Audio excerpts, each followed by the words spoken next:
Il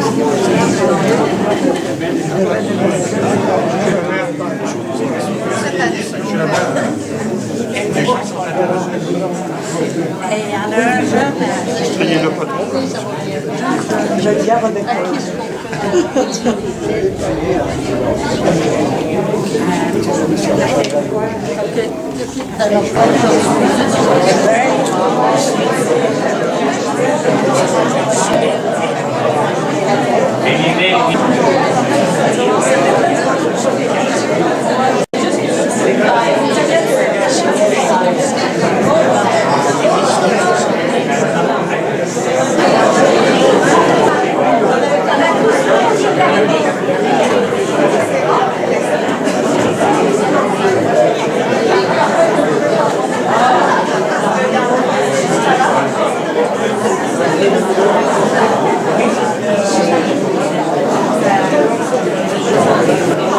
Écrire un volume sur le comptoir Emmaüs, c'est pas banal. De prendre le temps de raconter, de témoigner, de fouiller même dans les archives. C'est vraiment un bel héritage que M. Laberge nous laisse. Et pour venir nous mettre dans le contexte historique, puis pour venir nous l'expliquer, j'invite M. Gilles Réon à venir parler en avant. Juste avant, je voudrais, au nom de tout le monde, du conseil d'administration surtout, vous souhaiter chaleureusement la bienvenue et vous souhaiter une belle après-midi avec nous. Merci. Merci.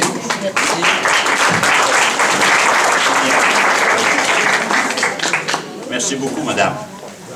Je vais ranger pour que tout le monde me voit. Vous allez m'entendre, mais j'aime ça quand je vois les gens. Non, debout.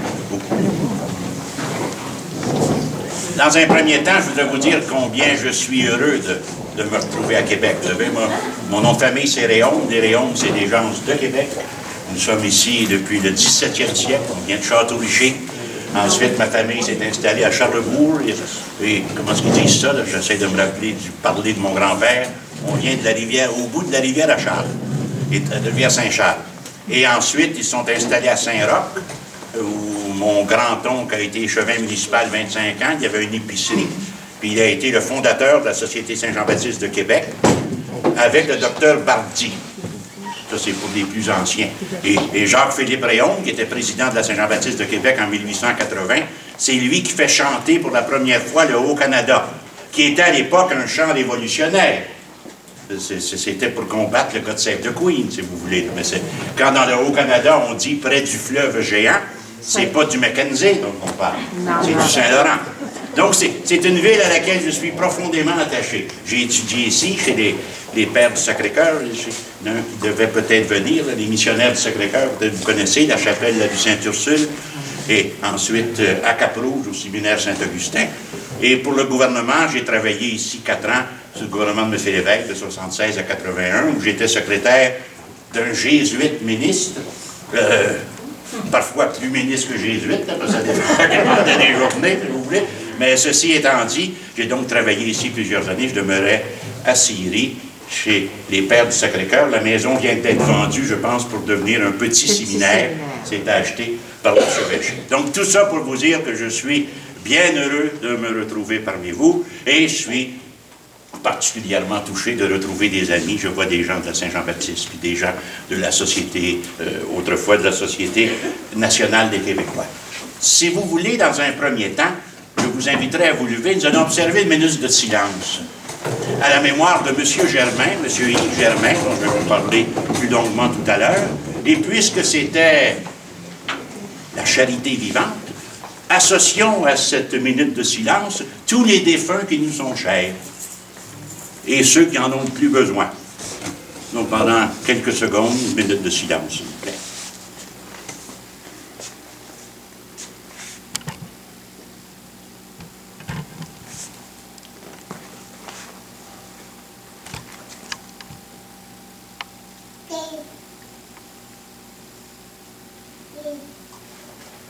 Merci beaucoup. C'est parlant, le silence. C'est un silence très émouvant, très intéressant.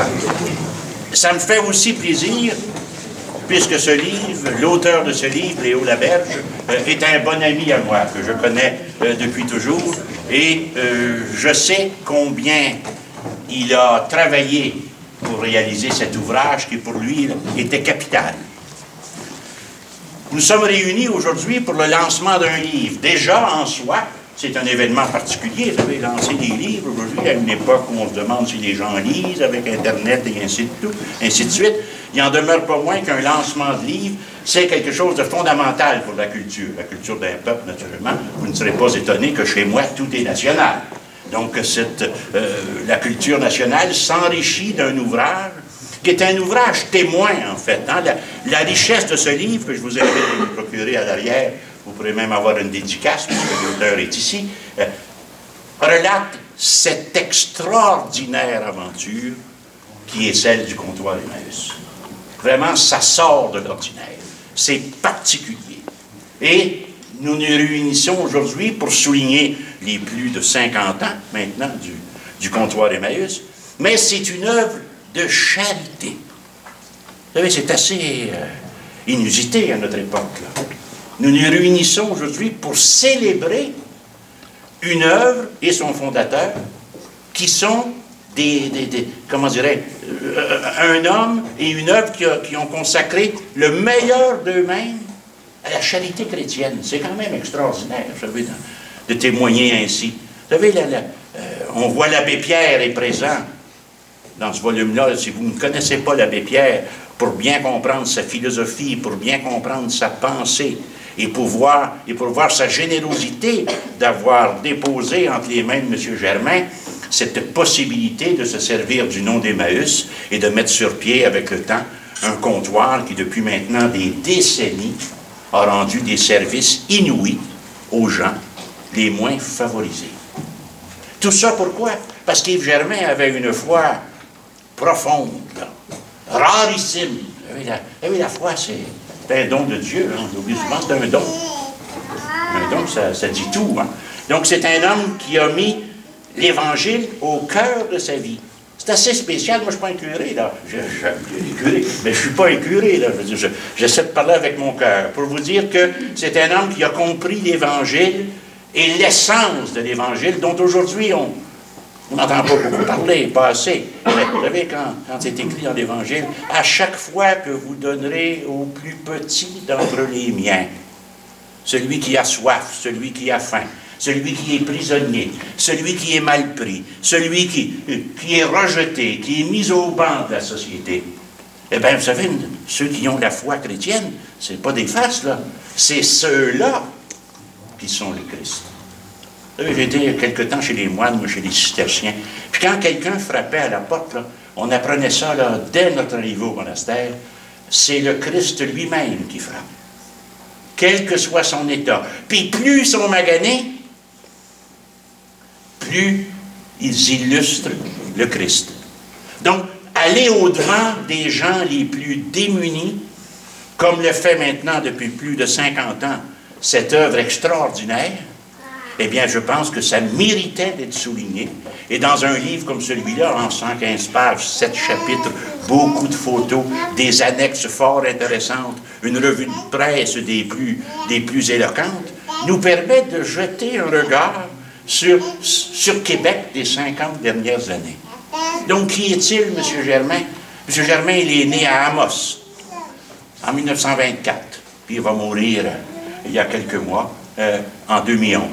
J'ai eu l'occasion de le rencontrer une fois, j'ai mangé avec lui, je suis allé à sa résidence également, et j'oublierai jamais, c'était la première fois que je le voyais, comment dirais, quand je suis entré dans sa maison, c'était l'hiver, quand je suis entré, puis il était très affaibli, mais suffisamment là, pour nous recevoir et tout, on arrivait du restaurant, la première chose qu'il a dit, c'est « vous êtes ici chez vous ». J'ai été frappé, j'ai été marqué par ça. Vous savez, c'est la charité, c'est l'amour. Hein? Saint Jean de la Croix nous dit qu'au soir de la vie, nous serons jugés sur l'amour. Si à chaque fois qu'on donne aux plus malheureux, c'est au Christ que l'on donne, à chaque fois que l'on ne donne pas, c'est à lui que l'on ne donne pas. Donc, vous savez, il y a comme un message là-dedans, très humain. Pas besoin d'être chrétien, d'être catholique pour comprendre l'importance de la solidarité, l'importance de l'engagement, l'importance de la générosité, l'importance d'être ouvert aux autres. C'est un message à contre-courant. Si le Christ revenait, il le mettrait à l'asile, dans une prison, vous savez, on ne serait pas mieux qu'ils le furent il y a 2000 ans, vous savez, on entend seulement ce qu'on veut entendre. Donc, il y a dans cet ouvrage, dans lequel Léo Laberge a mis tout son cœur, l'histoire du comptoir. D'abord, dans un premier chapitre, il nous fait une présentation de M. Germain lui-même, de sa naissance. Il vient de l'Abitibi, ensuite, à un moment donné, il va aller dans l'armée canadienne, ensuite, il va venir du côté de Québec, il va rencontrer sa dame qui est une Germain, et il va du côté des affaires développer plusieurs entreprises qui connaîtront beaucoup de succès. Il aurait pu, comme on dit en France, se tenir peinard chez lui, puis attendre et profiter pleinement de la vie sans se priver de rien. Et pourtant, cet homme-là, d'une carrure imposante, hein, eh bien, il va investir le mieux de lui-même à construire une œuvre. Inspiré de l'abbé Pierre. Vous savez, l'abbé Pierre, c'est pas n'importe qui, l'abbé Pierre. Hein? Ça a été, et c'est relaté dans le volume, l'homme le plus populaire de France, auprès des Français, même après sa mort. Hein? C'est un être tout à fait particulier. Hein? Et lors d'un voyage au Québec, M. Germain entend l'abbé Pierre, et immédiatement, il veut s'enrôler dans cette espèce d'armée de la charité que sont les Emmaüs, un peu partout à travers le monde. Et l'abbé Pierre va aller très loin. Il va même permettre l'utilisation du nom Emmaüs dans une complète indépendance. Donc, le comptoir Emmaüs ne relève pas de l'ensemble du mouvement des Emmaüs qui est très développé. On y est associé par le nom. Cependant, l'abbé Pierre a voulu que cette œuvre québécoise, eh bien, elle soit autonome. C'est quand même assez extraordinaire, hein? Il y a 50 ans, que quelqu'un reconnaisse comme ça pour le Québec une autonomie aussi complète, aussi parfaite. C'est rien pour me déplaire, vous imaginez bien. Donc, toujours est-il que ce message de l'abbé Pierre, que M. Germain a bien aidé de diverses façons, puis c'est bien relaté, eh bien, ce message de l'abbé Pierre, il a voulu l'incarner. D'abord sur la rue Saint-Paul et maintenant sur la rue Saint-Vallier. En faisant quoi? En offrant aux plus démunis, aux nécessiteux, l'occasion de se procurer tout ce dont ils avaient besoin à bas prix. Ça a l'air de rien, mais c'est une œuvre extraordinaire. On ne pourrait pas compter les gens, les familles qui ont bénéficié de cette présence charitable, attentive, à l'écoute. On va au-devant des gens. C'est quand même quelque chose d'assez particulier. Et cette œuvre a fait boule de neige ici, dans la ville de Québec. Hein. C'est quelque chose, moi j'ai dit dans la préface que j'ai signée du volume, que si Paris avait eu son Monsieur Vincent, eh bien, Québec a eu son Monsieur Germain. En ce sens qu'il s'est soucié d'offrir justement tous ces services aux gens qui en avaient le plus besoin. Et c'est relaté comme une chronique, quand c'est illustré, je parle toujours du livre, d'innombrables photos avec des personnages intéressants, de la famille Germain, bien entendu, de l'abbé Pierre, de Léo Laberge, des employés. D'ailleurs, vous trouverez dans le volume le nom des différents membres des conseils d'administration au fil des ans. Il y a aussi une petite phrase gentille pour la presque totalité des employés ou des gens qui ont été associés, bonjour madame, je viens de vous le connaître, qui ont été associés à l'œuvre comme telle. Donc, en ce sens-là, c'est une mine de renseignements. Et c'est aussi, c'est l'histoire de Québec. Hein. C'est la charité qui s'organise. Autrefois, il avait connu, là, il y avait le frère Sauvageau, ça va vous dire quelque chose, le frère Sauvageau des religieux de Saint-Vincent-de-Paul, qui est la même congrégation que Monseigneur Couture, qui est archevêque. Je pense qu'il est à Saint-Anne-de-Beaupré ces jours-ci. Là, on célèbre le centenaire de la province des dames touristes, et il va s'associer à ça. Donc, le premier chapitre nous donne un magnifique portrait de Yves Germain. Qui est-il? Sa naissance, sa famille, il s'enracine. Écoutez, on parle de 1000 maisons qui ont été montées à Québec, à Charlebourg, à l'ancienne Lorette. J'ai essayé d'apprendre des villes par cœur. Là. À l'ancienne Lorette, du côté de la Côte-Nord, dans le livre, c'est dit Lamalbé, Forestville, Haute-Rive, Bécomo, Sept-Îles, Saint-Jean-Port-Joli, Montmagny, puis la grande région de Québec. 1000 1000 maisons là, qui ont été élevées, qui ont été construites ou érigées là, de différentes façons. Donc, vous voyez, seulement ça, ça dit tout. C'est extraordinaire. Ça prend quelqu'un qui est entreprenant, c'est le cas de le dire. Et ces qualités d'entrepreneur, ces qualités d'initiateur, si on peut dire, eh bien, il les a mises au service des plus démunis. Et ça, on ne le répétera jamais assez, puis je suis tellement heureux qu'en 2011, on prenne le temps par un ouvrage, parce que les écrits, ça reste, hein, et ça reste longtemps. Puis Léo Laberge mérite toute notre appréciation et toutes nos félicitations pour avoir pris le temps, malgré les nombreuses occupations qui sont les siennes, de rédiger, d'entendre, d'interviewer, de concevoir, de construire, d'élaborer ainsi l'histoire d'une œuvre charitable qui va rester et qui, nous l'espérons, fera des petits ailleurs. Hein. C'est quand même assez particulier. M. Germain avait, selon ce que j'en ai connu, ce que j'en ai lu, avait adopté la philosophie de l'abbé Pierre. C'est une philosophie, hein, c'est la philosophie catholique, c'est la philosophie chrétienne, mais c'est une philosophie. Et il faut dire qu'il est né, M. Germain, au moment de la naissance de ce qu'on appelle en histoire le grand mouvement laurentien. C'est-à-dire que dans les années 20, d'ailleurs, il est né à Amos, en Abitibi, puis il va faire ses études chez les Clercs de Saint-Viateur, à Malartic également. Eh bien, les Clercs de Saint-Viateur, vous savez, on n'en parle pas aujourd'hui, mais ceux qui s'intéressent, ils viennent de publier l'an dernier le 3e volume de 1200 pages de l'histoire de cette communauté au Québec. Donc, c'est assez élaboré. Mais c'est une communauté très solide. Hein? D'ailleurs, les gens ne savent pas, là, mais souvent, on l'oublie. On dit « monsieur » aux Sulpiciens, on dit « monsieur » aux Clercs de Saint-Viateur aussi. Ce sont c'est comme des prêtres séculiers, mais réunis, qui se réunissent ensemble communautairement pour servir les autels. Eh bien, on connaît d'eux le Père Lamarche.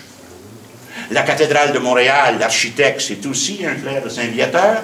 Puis on a bien connu aussi le Père Lindsay, récemment décédé, qui s'occupait, vous savez, de la musique à Joliette, là, qui depuis tant d'années réunit des gens. Donc, il a sa formation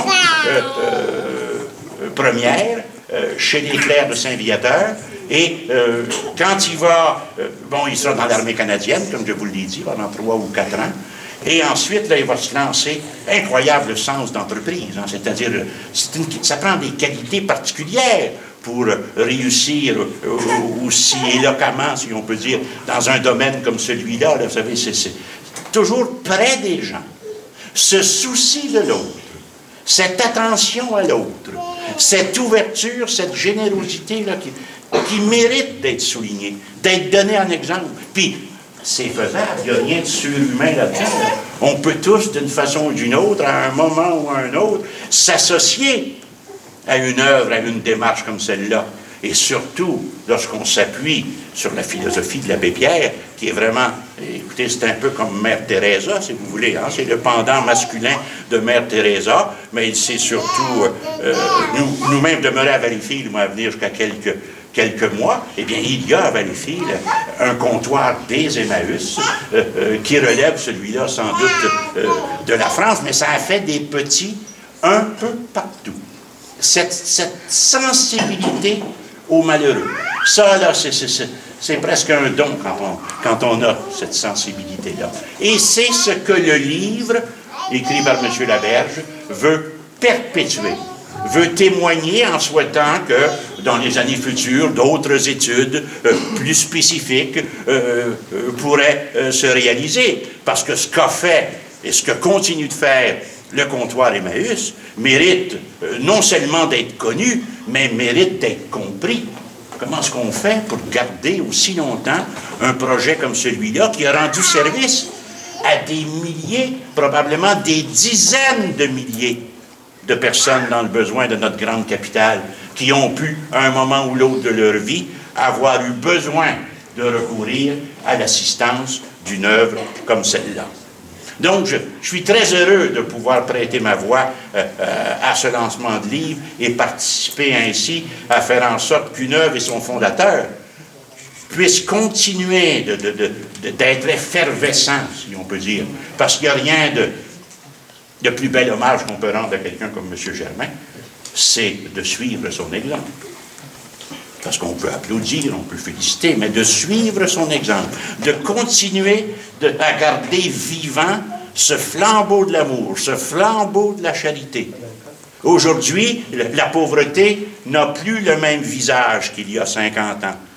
Il y a d'ailleurs un chapitre du volume qui est consacré au nouveau visage de la pauvreté, où elle se présente différemment de ce que l'on a connu par le passé.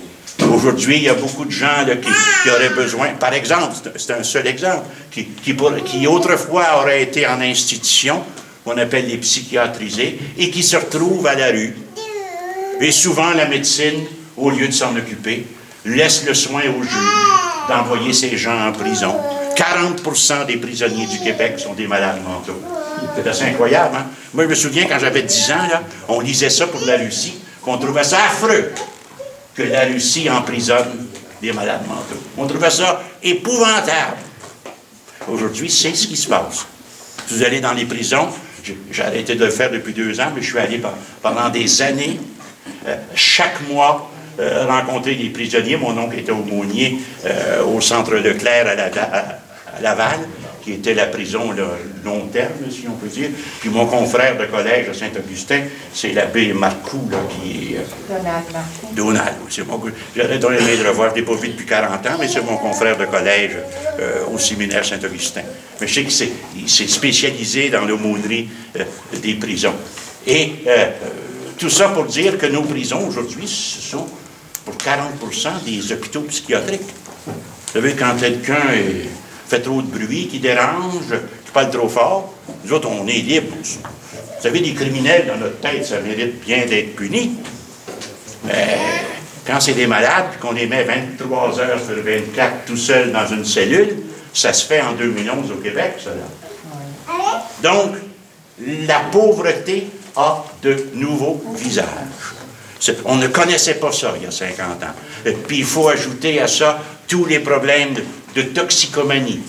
Autrefois, il y a des gens qui prenaient un coup trop fort, un coup sur l'autre. Aujourd'hui, c'est plus seulement ça. C'est la drogue sous tous ses aspects. Vous savez, c'est pas des farces, ils se vendent du crack à la porte quasiment des écoles primaires et secondaires. Et c'est comme ça dans plusieurs domaines. Donc, s'adapter au nouveau visage de la pauvreté, comme cela est si brillamment indiqué dans le volume Comptoir Emmaüs, ben je pense que c'est important de s'attarder à ça. Et les pauvres, vous savez, mon père et ma mère étaient membres de la conférence de Saint-Vincent-de-Paul, et je me souviens que ma mère disait « Ah, les vrais pauvres, il faut les trouver. » Pas parce qu'il n'y en a pas, mais le vrai pauvre, souvent, ne demande pas.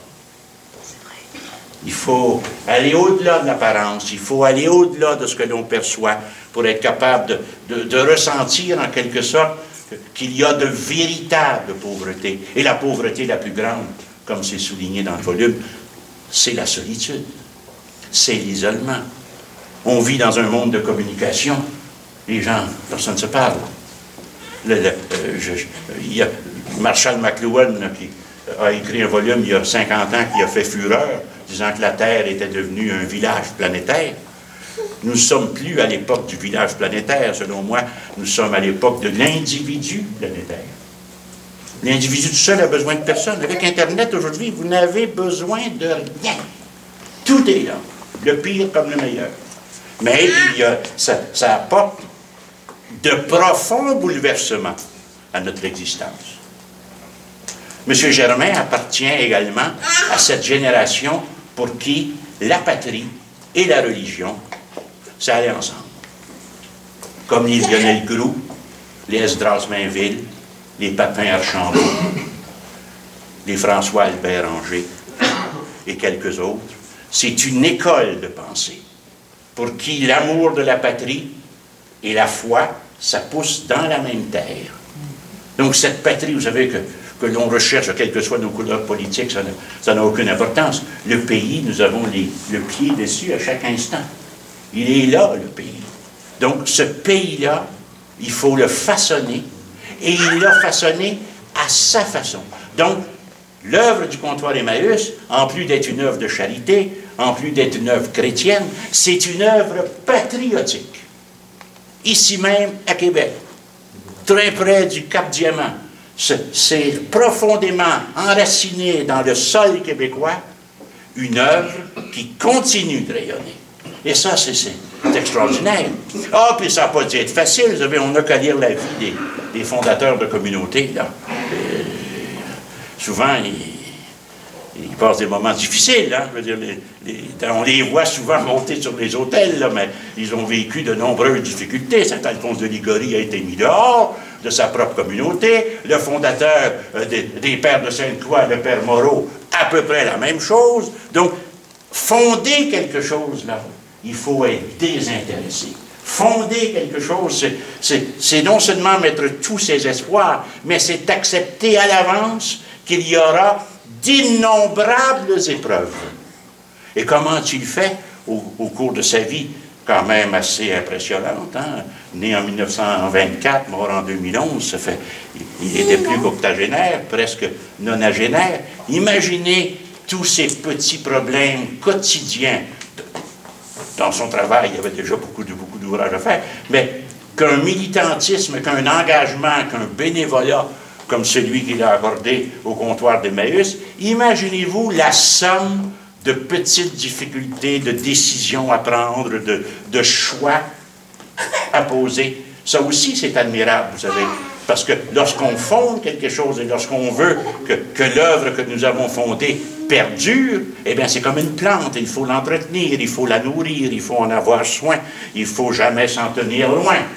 Donc, imaginez tout ce que ça... C'est incroyable, quand on lit le volume, on dit comment est-ce que cet homme-là, qui a élevé avec sa dame une grosse famille, comme on dit au Québec, en plus de son travail, ajouter l'œuvre du comptoir Emmaüs, c'est surhumain. Vous savez, ça dépasse l'entendement. Donc, cet engagement, moi je l'ai rencontré, je ne me souviens pas de la date, mais quelques mois avant sa mort seulement, puis je me souviens, on était au restaurant, là, puis, je vous répète, il était affaibli, mais à son esprit, il cherchait une façon, on avait comme une espèce de problème, là, puis il cherchait, là, puis c'était il parlait pas beaucoup, sa voix était faible, mais quelle force intérieure j'ai ressentie. Comme un roc, vous savez, qui en a vu bien d'autres, et qui souhaiterait donc que les choses aillent mieux pour tout le monde. Donc, cette sensibilité à l'autre, ça m'a marqué d'un bout à l'autre de l'ouvrage. Il faut être très fort intérieurement pour offrir le meilleur de soi-même au service des autres. On peut rester chez nous, dans l'aisance ou dans la misère, mais rester chez nous puis ne pas s'occuper de personne et décider de soulager la misère. D'abord sur la rue Saint-Paul, à Neuf-Landier-Pas, et maintenant, depuis 1989, sur Saint-Vallier, où moi je suis allé à 2-3 reprises, c'est toujours plein, il y a toujours du monde, mais on sent, c'est pas un commerce, vous savez, c'est une entreprise, mais on sent l'accueil du personnel qui est là. La philosophie de l'abbé Pierre, telle que digérée par M. Germain, eh bien, elle a été comme inoculée, elle a été comme transmise au personnel qui est là et qui se succède depuis tant d'années. Puis dans le volume, vous allez voir, là, ils sont nommés tous ceux qui ont passé là, ou presque des photos, puis on explique pour chacun, là, soit un trait de caractère, soit une spécialité dans laquelle ils se retrouvaient plus à l'aise. En ce sens-là, -là, c'est un véritable documentaire que cet ouvrage-là.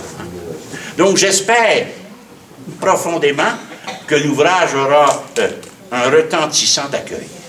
En ce sens que, moi, quand on referme le livre, on se sent meilleur.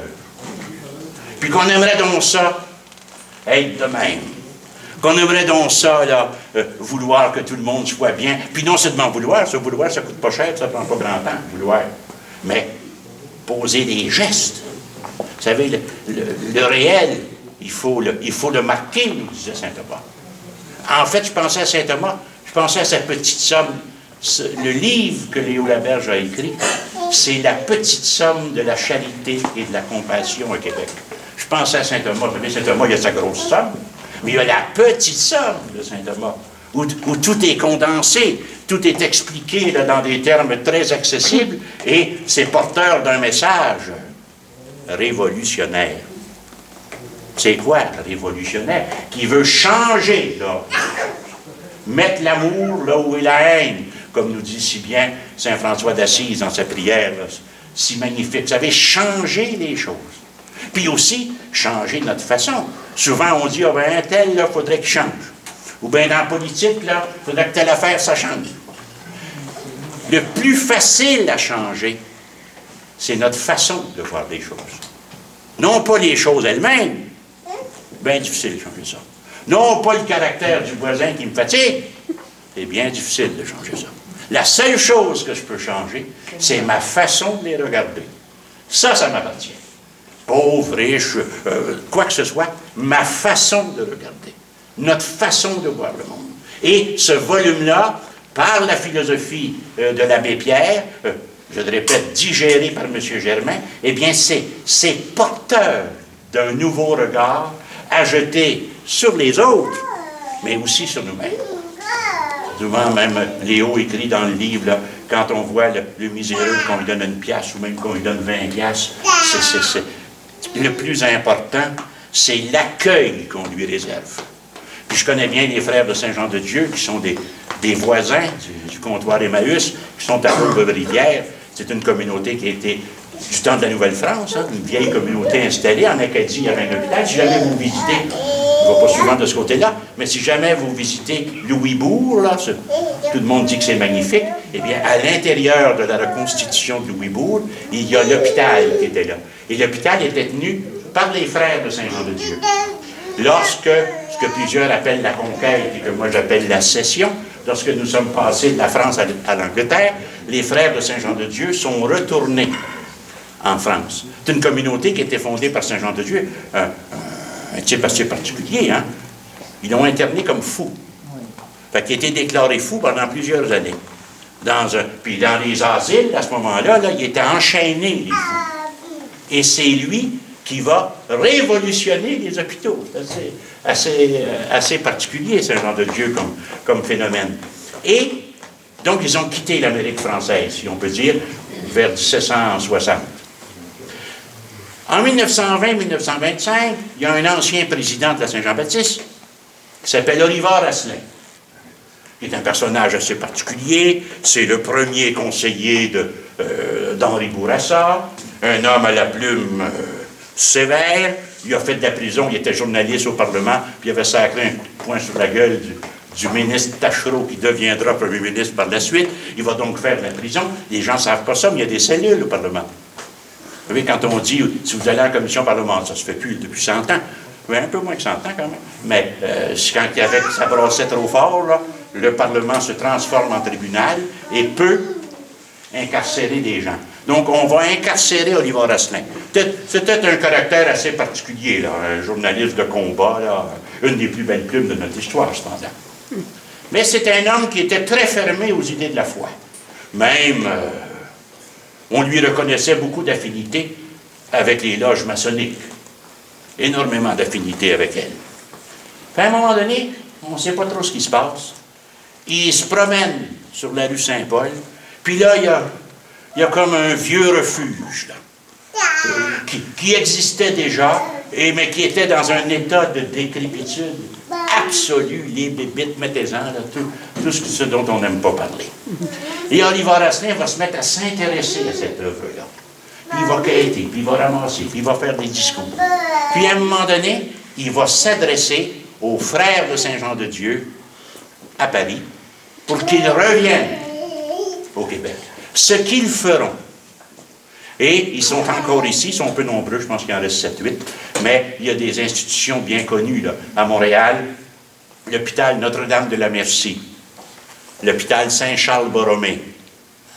Ici, il y avait un hôpital pour enfants très malades là, dans la région de Québec, je ne me souviens plus à quel endroit, mais c'est une communauté assez particulière parce qu'on est infirmier, pharmacien, dentiste ou médecin.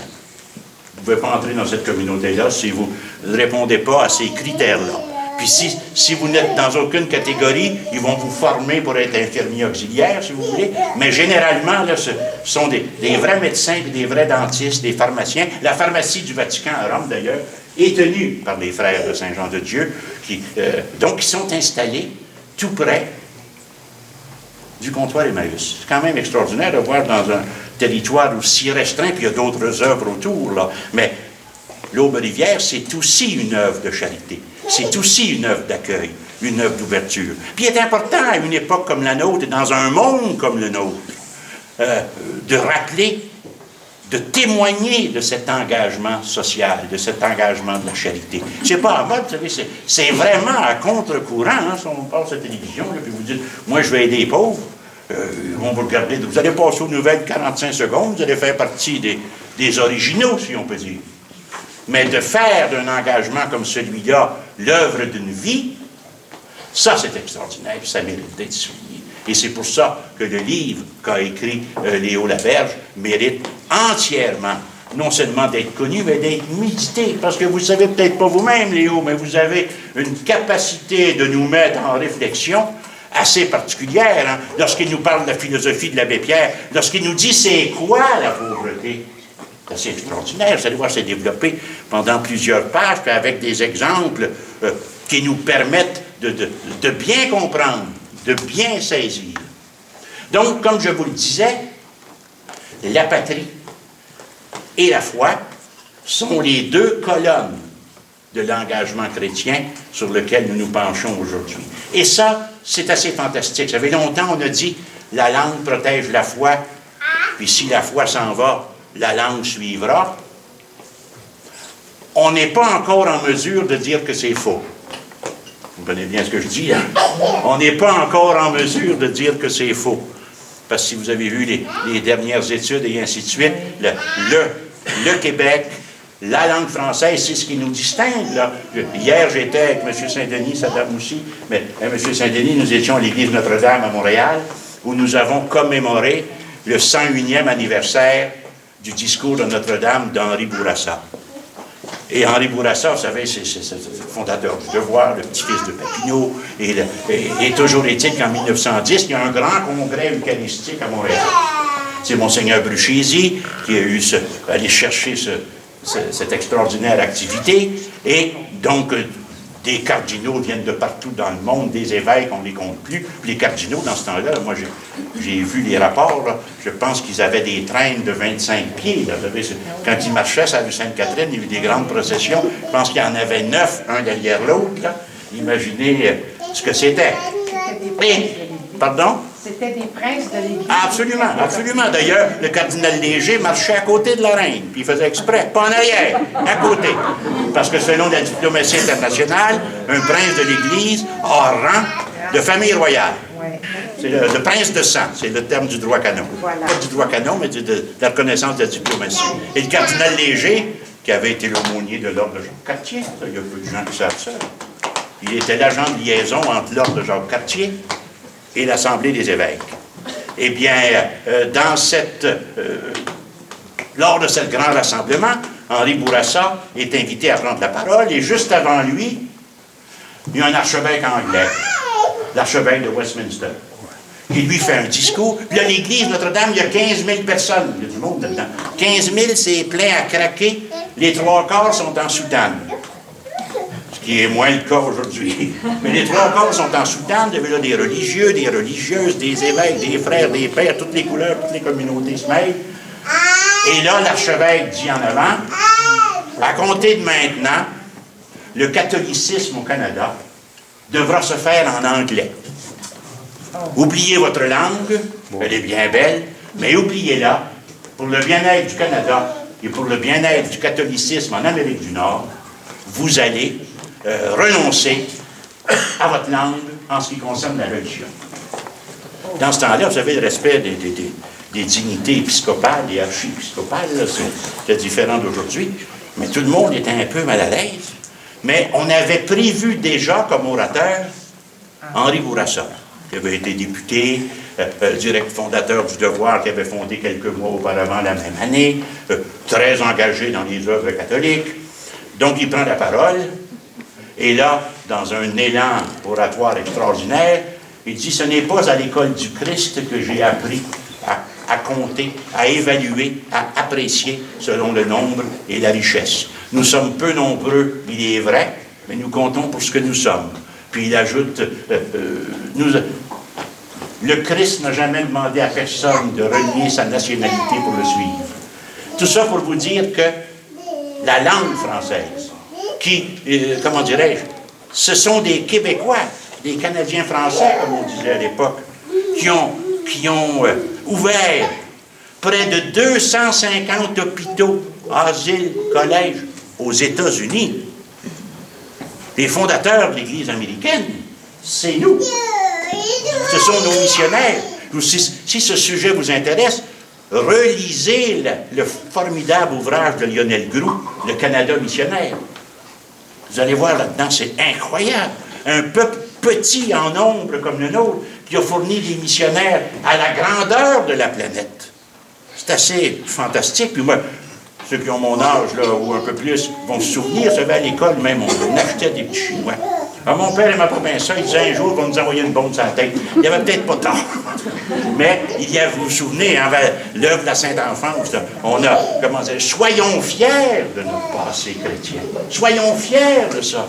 C'est sans doute que nous ne parlerions plus la langue qui est la nôtre sans cette possibilité que nous avons eue de vivre autour de la paroisse qui est le fondement de la société québécoise. C'est ce qui nous a tenus.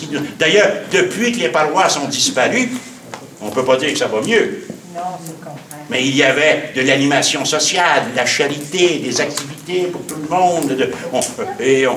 C'est sûr que la vie était plus difficile qu'aujourd'hui, mais je veux simplement dire que ce qui nous caractérise, ce qui nous distingue, il y a notre langue, bien sûr, notre culture, bien sûr, mais pendant longtemps, notre foi.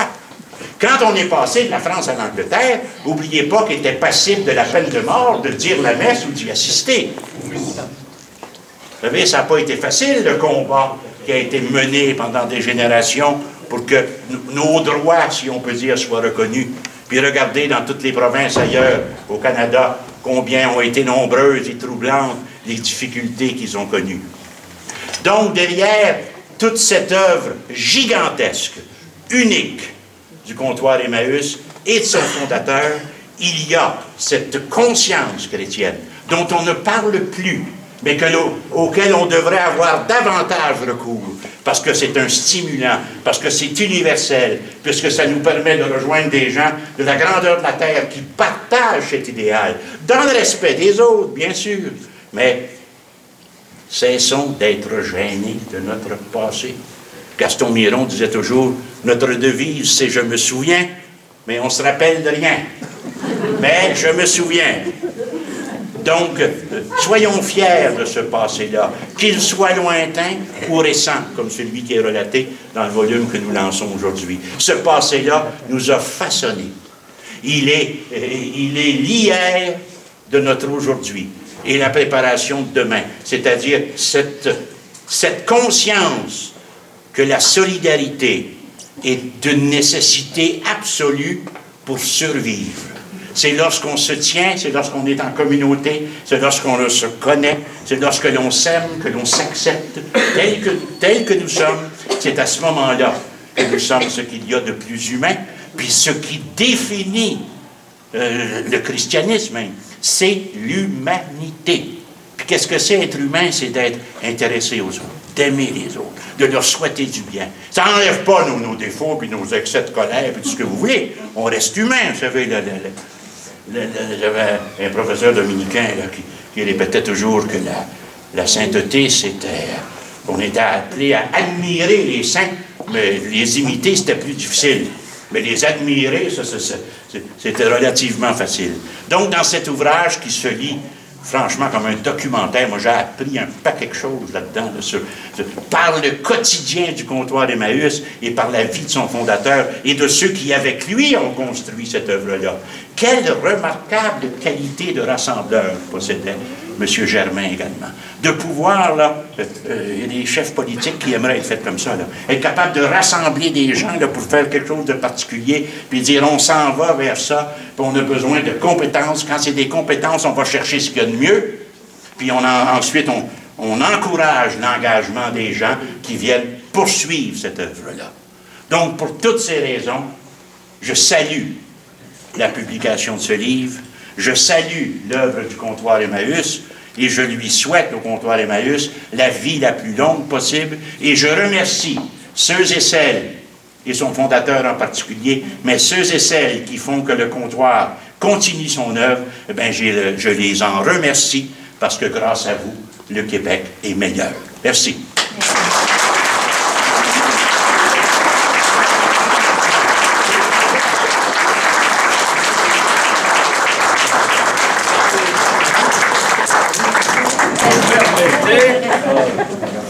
Je parlais avec M. Laberge.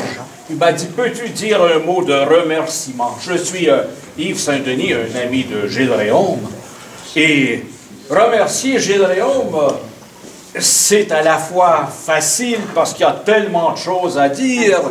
C'est aussi difficile parce qu'il faut choisir les bonnes choses à dire. Ce n'est pas tous les jours que j'entends Réaume dans une causerie au style intimiste comme ça. Hier, par exemple, c'est lui qui livrait le discours d'Henri Bourassa à la basilique Notre-Dame. Moi, je jouais l'archevêque Bruchézy, mais c'est lui qui a dit, par exemple, au peuple, et puis là, ça sortait. Nous sommes un petit peuple, mais nous comptons pour ce que nous sommes, et vous auriez dû le voir. Il avait la voix. Là, aujourd'hui, c'était plus calme. J'ai connu Gilles Réaume en 81. J'étais le président général de l'ACFO, l'Association canadienne-française de l'Ontario, alors que lui a été élu le président général de la Société Saint-Jean-Baptiste de Montréal. Il l'a été pendant 4 ans. Il a porté à ce moment-là une triple couronne. Il était également, c'était le mouvement National des Québécois. Le mouvement national des Québécois qu'il a présidé en même temps que les communautés de langue française à travers le monde. Donc, il était triple président. Et depuis 30 ans, ça a été comme ça. Il nous a rappelé, j'ai pris une note tantôt, il disait, « Monsieur Germain, ce fut le chef de l'armée de la charité et son aisance financière, il en a fait comme une mission, il l'a remis au centuple, aux pauvres. Monsieur Réaume, lui, c'est différent. C'est un homme qui, à 60 ans bientôt, est toujours sans le sou. Mais sa charité, c'est de faire connaître notre histoire. Sa charité, c'est par la parole, véritable moulin à parole qu'il est, c'est d'appuyer les bonnes causes. C'est ce qu'il vient de faire. On le remercie infiniment. Et avec Léo Laberge, on a formé bientôt un quatuor. Je vous l'annonce en primeur ici. Il y aura un lancement au mois d'octobre à Montréal. C'est l'Assemblée des patriotes de langue française. Monsieur Laberge est le vice-président. Monsieur Réaume en est le secrétaire. Il y a une trésorière d'ailleurs. Et puis, moi, je me suis laissé convaincre d'être le président de tout ça. Bon. Alors, monsieur Réaume, merci encore d'appuyer toutes ces bonnes œuvres qui se font. Comme a fait, j'ai vu l'abbé Normandin, qui toute sa vie s'est consacré aussi à cette forme de conserver ce que nous avons de bon en nous. Voilà, c'est un idéal à poursuivre. Merci. Merci.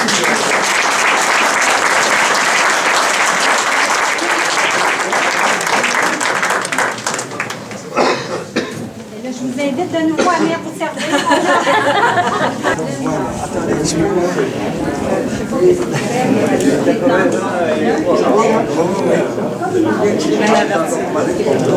La vache, je sais pas. Sérieux. Une fois qu'il y a un avion après l'église.